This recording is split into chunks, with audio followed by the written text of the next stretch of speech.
صدر مملکت نے جسٹس یحییٰ آفریدی کے بطور چیف جسٹس آف پاکستان تعیناتی کر دی۔ جسٹس یحییٰ آفریدی 26 اکتوبر کو بطور چیف جسٹس عہدے کا حلف اٹھائیں گے۔ ایوان صدر کے مطابق جسٹس یحییٰ آفریدی کی تعیناتی 3 سال کے لیے کی گئی۔ پارلیمانی کمیٹی نے 2/3 اکثریت سے جسٹس یحییٰ آفریدی کے نام کی منظوری دی اور نام وزیر اعظم شہباز شریف کو بھیجا۔ وزیر اعظم کی ایڈوائس پر صدر چیف جسٹس نے منظوری دے دی۔ سینیورٹی کے لحاظ سے جسٹس یحییٰ آفریدی تیسرے نمبر پر ہیں۔ سینیورٹی میں جسٹس منصور علی شاہ پہلے اور جسٹس منیب اختر دوسرے نمبر پر تھے۔ وزیر قانون اعظم رضی تارڑ کے مطابق کمیٹی اجلاس میں ایک رکن نے جسٹس یحییٰ آفریدی کے نام کی مخالفت کی۔ اجلاس ان کیمرہ تھا، اس لیے نام نہیں بتا سکتے۔ پارلیمانی کمیٹی میں مسلم لیگ نون، پیپلز پارٹی، JUI اور MKM کے ارکان کی شرکت۔ PTI نے کمیٹی اجلاس کا بائیکاٹ کیا۔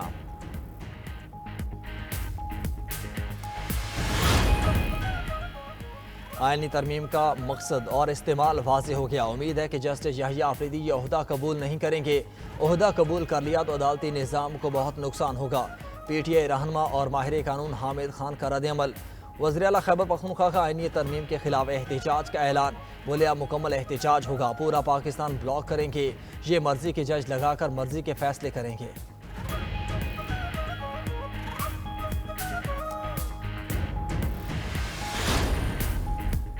آئینی ترمیم میں فلور کراسنگ پر PTI کا ایکشن، اپنے مشکوک ارکان کو شوکاز نوٹس جاری کر دیے۔ زین قریشی اور اسلم گھمن کو شوکاز، ریاض فتح اور مقداد علی کو بھی شوکاز ارسال۔ 4 منحرف اراکین اسمبلی سے 7 روز میں وضاحت طلب۔ تمام اراکین کو انکوائری کمیٹی کے سامنے پیش کر کے صفائی دینے کا موقع بھی دے دیا۔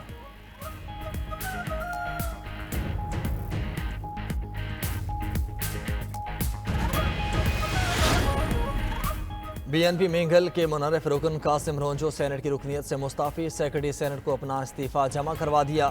قاسم رونجو کی نیوز کانفرنس کے بعد ویڈیو پیغام بھی آ گیا۔ بولے اختر مینگل نے زبردستی نیوز کانفرنس کروائی۔ جبری بھی کہلایا گیا کہ مجھے اٹھایا گیا تھا، وہ 15 دن سے گھر پر ہی تھے۔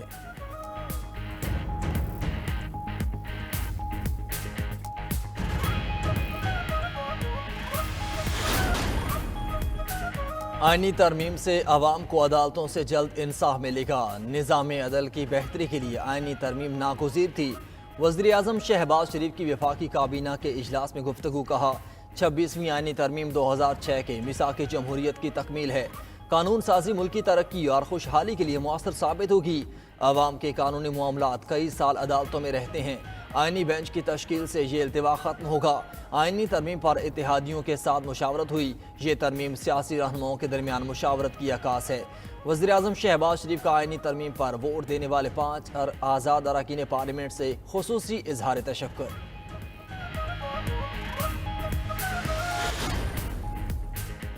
آزاد ارکان نے اپنی مرضی سے 26ویں آئینی ترمیم کے لیے ووٹ دیا۔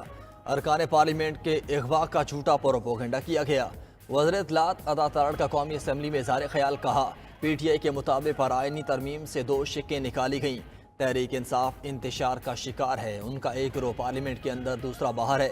اپنی اندرونی دھڑبندی کو پارلیمنٹ کے کھاتے میں نہ ڈالیں، انہیں چاہیے یہ اپنی جماعت کے معاملات درست کریں۔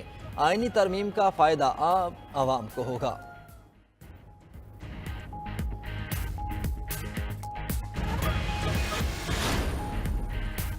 26ویں آئینی ترمیم سپریم کورٹ میں چیلنج۔ درخواست گزار کی عدالت سے آئینی ترمیم کل عدم کرا دینے کی استدعا۔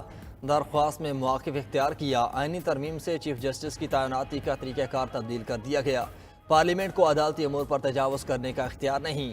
حالیہ ترمیم آئین کے بنیادی ڈھانچے اور اداروں کے درمیان اختیارات کی تقسیم کے خلاف ہے۔ دوسری طرف آئینی ترمیم کو سندھ ہائی کورٹ میں بھی چیلنج کر دیا گیا۔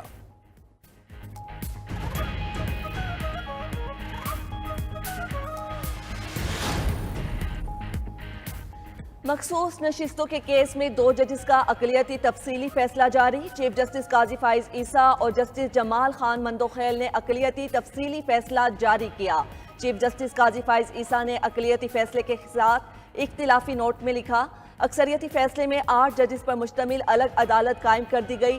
اکثریتی ججز نے فیصلے میں وہ سب کچھ لکھا جو آئین میں موجود ہی نہیں۔ وضاحت کے لیے رجوع کی اجازت کا مطلب ہے مقدمہ نپٹایا ہی نہیں گیا۔